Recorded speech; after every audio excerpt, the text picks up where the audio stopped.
Anyone ever open a gym? Was thinking of opening a gym. Lots of heavy iron, a few necessary machines, loud metal/rock music, based flags on the wall. Scare off the TikTok entrapment women and make it inviting for the brothers. How much would it cost to get this off the ground? Do you hate money? If I'm starting a gym, I want to get as many people in there as possible. Women in particular will pay out the ass for dumb stuff like personal trainers and group training. Another scamdemic hits: government closes down your gym. I want to get as many people in there as possible. Lol, no you don't. Yeah, PT is one of the biggest grifts of all time. People literally pay extortionate amounts for advice and diet plans purely because they're lazy and stupid. Why not start small, like maybe a gym class to build capital, or get a few friends and open a garage gym? Probably with 5 to 10 grams you guys can buy equipment and start. There's a gym like this around the corner from me. A little pricey, but it's also exclusive and a limited membership, so it doesn't get too crowded. They put it into some random warehouse too, so rent can't be that bad. That's not a bad idea. Get a space in the warehouse district or something. You really think clients with a lot of money is going to come to this? This is niche and was already a meme a decade ago. The market's already crowded and the clients you'd pull aren't big spenders. Just look at old fitness culture videos on YouTube for ideas. You need a male-only gym that pulls ex-Sillyman workers, complete with whatever indie stuff Mew talks about, and the cleanest stale-looking gym appearance possibly. Maybe some arcade machine corner keck. Now those guys have money to throw at things. Open gym, new COVID variant hits, gets shut down, lose money. Biz has the most genius business ideas. I think a calisthenics-based gym would be the easiest stuff ever. It would have like minimal upkeep costs, just make sure you own the land and you can charge minimal member fees and still turn a profit. Can someone tell me if I should join a gym or buy a home gym? I have a house with a basement and there's plenty of space for a power rack. I'm a skinny, do you even lift right now?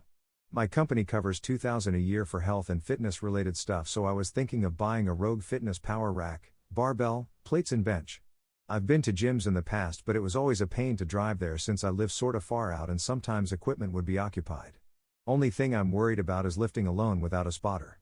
What should I do, brothers? Money's not really an issue, I just want to work out effectively and conveniently. You can work out effectively at home with zero equipment.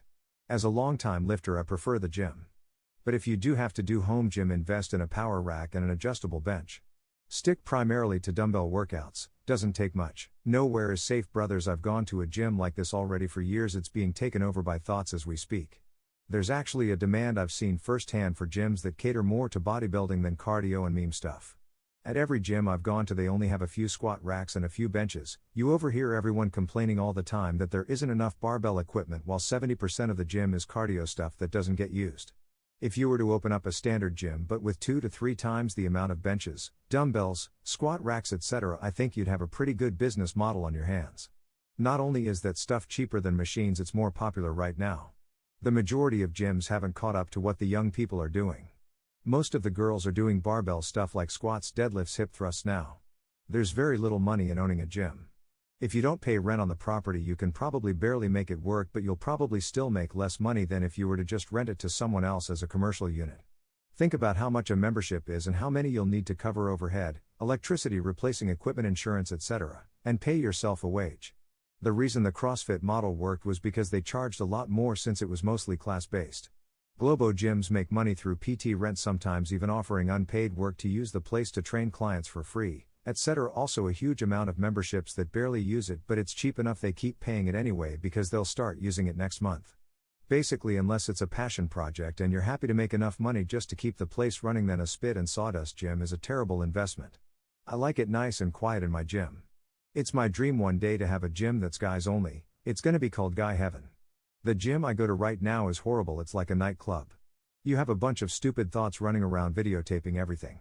You have effing gangs of Zoomer males roaming around such that even moving through the place is like trying to break the ranks of an ancient military formation. You have people who work there clearly using steroids who have the same energy as the neighborhood statutory rapists from the 80s and almost certainly have felony sexual assault charges on their record. Everyone there is like one bad misunderstanding away from a full-fledged brawl breaking out.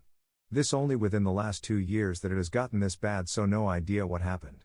I don't even know what the rules you could implement to improve it, but it isn't women necessarily, because even the guys at the gym I go to are vaginal insecure narcissists now. It's bizarre. Mirrors do help with form though, so still have mirrors. My biggest pet peeve is Zoomers who take up equipment sitting there playing games on their phones. Game playing in the gym would be banned. I don't know, but having a gym is probably the most future-proof investment you can make since AI will never steal people's need to improve their body. Getting women will also attract men, just like for discos it pulls more one hair of a puss than a wagon of oxen. I really want to open a gym like this too.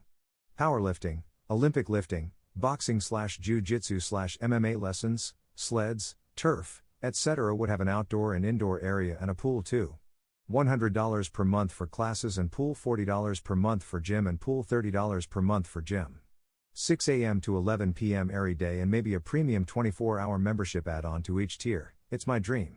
Actually calisthenics/gymnastic area too, so people can get them planche gains and learn backflips and stuff. What you're describing is like a fitness wonderland and would be incredible. You'd have to charge a lot more though. I'd say $150 a month for access to gym and pool and $300 a month to include classes. It'd be an elite gym, and if it's branded properly and is as great as you make it out to be, tons of people will sign up, and especially so if it becomes a status symbol to be a part of your gym. Elite gyms though only take on so many members though, as they don't want their facilities to be overcrowded at any given time. I'd want it to attract all those people who want to lift like strongmen but can't afford it or don't live near anyone. If I could raise money some other way, like hosting local tournaments or contests with entry fees, I'd like to make it work. Might have to bump up prices a bit though, but yeah, that's the plan if I ever get enough funding. I could be wrong here, but I think most gym business models actually rely on its members signing up and only going casually, or preferably not at all. How profitable a gym like this could become is questionable, since it's only going to attract serious lifters who also are going to use your facilities minimum of 3 to 4 days per week. Gay men everywhere will rejoice once you open up that male-only gym. Every January the gym gets full of fat bodies who told themselves, this is the year I get fit. They all stop coming by Valentine's Day, keep getting charged anyway. Thanks for subsidizing my comfy gym tubbos. I watched a dude get called a creep on social media for just looking in the general direction of a woman. I'm not going back to the gym. You also have to compete with non-profits like YMCA, who offer all the same stuff as you plus more for a cheaper price. But somehow they aren't considered businesses. They get all kinds of tax loopholes, and the board members make buttloads of money for not doing anything. If you know someone who owns a local gym, ask them how they feel about YMCA or the nice new $10 million gym that the state university built next door with public funds. If you own the building, then it could be a good idea.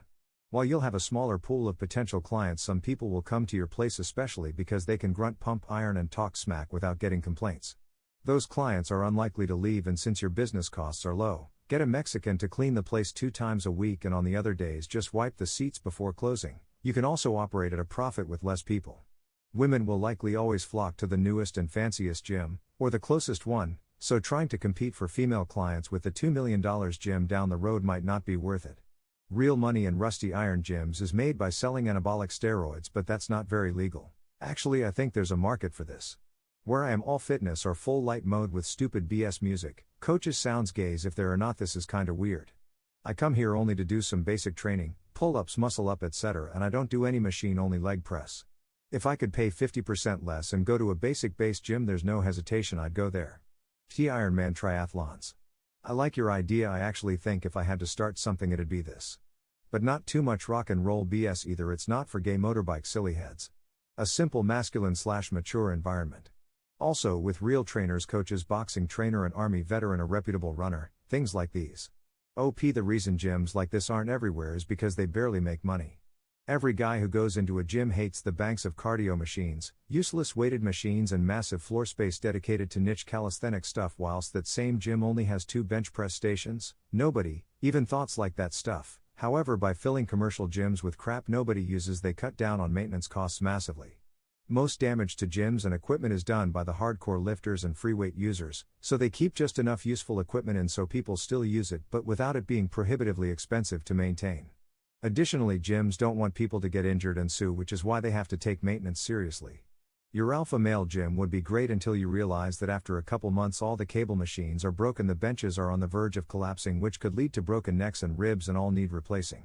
Sure, maybe 99% of the brothers there are cool, but maybe the one a-hole who shows up hurts himself and sues, then you're liable for hundreds of thousands because of some obscure building code violation. Besides, gyms like these exist, but often you have to be invited and are ran not for profit but for passion, typically by retired competition bodybuilders. Personally, I know of at least 2 gyms like this in my hometown, and you can't just walk in, you have to apply to be a member. Your idea has a good spirit, but I think every gym goer has wondered why modern gyms are 76ers 5% useless gay lighting worthless cardio machines mirrors wall to wall etc. In fact here in the UK there used to be a chain like you described called Exercise for Less. It was cheap dirty and all of their gyms had loads of free weights and practically no Instagram niceties. I loved it and it had a real good crowd. It went bankrupt and got bought out by a clothing brand, now they're Instagram gyms. Gym owner here. You're effectively cutting 50%, actually more, of your customer base while gaining almost nothing in return. I guess you're free do it if you don't care about money but rather want to create a place where you throw sausage parties. Dim lights, rusty plates, no machines, be as loud as I want, why would I pay for that when I already have it going on in my garage and basement? I used to prepare the tax returns for a client who owned a few gyms, he was making bank. Wife divorced him and got fat alimony. He always drove a high-end Mercedes that was leased and paid by his corporation. He had Gold's or World's Gym franchises though. Know your market before you invest in all that equipment. I currently have a client who has a small gym non-franchise, he makes like $40K a year. Dungeons are getting closed down by Planet Shitness. I went to a dungeon for a long time before the guy closed his doors, not enough participants. Make sure to have a small booth with couch table and TV but only PS2 with fighting/PES games and play important sport matches on the TV. These silly heads all have crappy advice. It can most definitely be done anon. Don't fall into the trap of buying shiny new equipment. I think the average rate for dumbbells is around $2 per pound the dumbbell weights if it's new, which will add up. If you or someone you know is handy, try building some of the equipment yourself. My gym has custom made equipment and it works great. To get customers I'd recommend going to some of the corporate gyms in the area, find the biggest buggers there and offer a few of them deals where they can work out at your gym for 6 months if they sign up a friend or some permutation of that deal, just something to get a customer base started.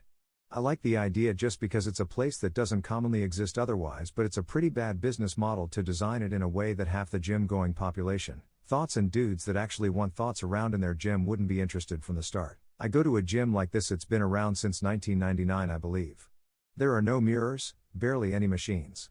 There's chalk, no rap music playing, it's pretty much either punk or metal depending on who's working. Most of the gyms that I see come and go are fad gyms, they all want to be the Gold's Gym of yore or whatever. Here's what happens, as soon as the ownership stops being present every day and giving a heck, it all goes to heck. The members are one tier above Planet Fitness but only in IQ. Most of the members are vain and self-absorbed, it's girls with leggings wedged up their butt cracks and 5'4" dudes on 2 grams of miscellaneous steroids since before they were old enough to drink. Those people bring in all the silly heads who aspire to be like them or think they are them, leg press max plate loader, and it turns away all the normal people who think they're both a bunch of bozos. Eventually all the competitive bodybuilder types get sick of the people they rightfully view as plebeian and go elsewhere. What remains are the bottom of the barrel members. These are your Zoomers, your guys who think screaming louder than everyone else makes him stronger than everyone else, the white guy who raps lyrics out loud and the black guy who does silly functional training. Contrast this with the crappy gym I mentioned has been open for almost 25 years. They form strong bonds with members and foster a community. People look after the gym and one another. Education is a facet of gym. There's coaching, group classes, special workshop days, guests brought in from the world level. Everyone kind of knows each other and no one really tolerates too much fuckery. That gym looks cramped as heck. Also F your cringe flags and silly music. Not saying it would be any worse than the BS you put up with in a commercial gym, but all I want is a place where I can squat, deadlift, bench, has enough plates, a few dumbbells and maybe a few accessory machines. It's true I moved and the nearest gym is run down and there are few women even though there are plenty of cardio machines. Honestly I miss the cuties from my old gym, they always gave good motivation. The liability insurance for a gym is massive. People will literally go in to find a hazard and injure themselves. Wanting only sweaty bro dudes around you, sounds kinda gay, not gonna lie. Can't you just exclude women from the gym? There are women only gyms, why go the extra mile to somehow decorate a gym so women don't like it? Just make it men only, you effing butt wipe.